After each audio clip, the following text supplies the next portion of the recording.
Sebastian, and I'm playing the part of Dean, who is the groom, and he's about to get married, and he goes off on his stag night with his mates, and everything becomes a little bit untoward. Dean was a character I wrote that I wanted to see go through a transition where he was slightly in his best man's shadow and was always there for his mates, and they'd all been to school together. I think it's like this a lot in real life, actually. You go to school with people and you form your friendships and your bonds, the people you grow up with, you hang out with, you have your first cigarette with, you talk about girls with, that sort of thing. When you get to a situation where you have to come back together for some celebration like a wedding or a stag do,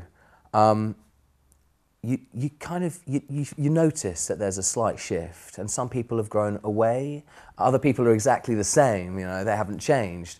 But all of those little differences, they're emphasised in the high pressure situation that we're in the film, and you suddenly realise who your real friends are. I definitely think TC is one of Dean's best friends. I mean, they went to school together, and I've always saw TC as doesn't matter how much of a cock he acts like, he's a really, really good bloke to heart. He'll always be there for, you know, he'll be the first man to stand up in a fight. He'd be the first one to, you know, if some other bloke was chatting up your girlfriend, he would push away the other bloke, or that's my mate's girlfriend. He'd be that bloke. Obviously, he'd do it in a complete twattish kind of way.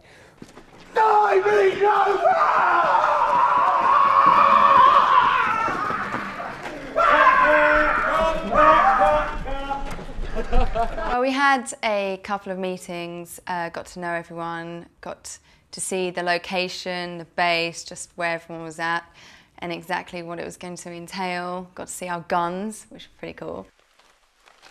Candy is probably identified mostly by her red catsuit that she wears throughout. Yeah, I was totally comfortable wearing that, of course, zips straight up the bum. It tends to do whatever the weather's doing. So if it's cold, it freezes to me, it gets very rigid, can't really move. And if it's hot, I just steam up, which is great. I can just unzip it all the way, whatever.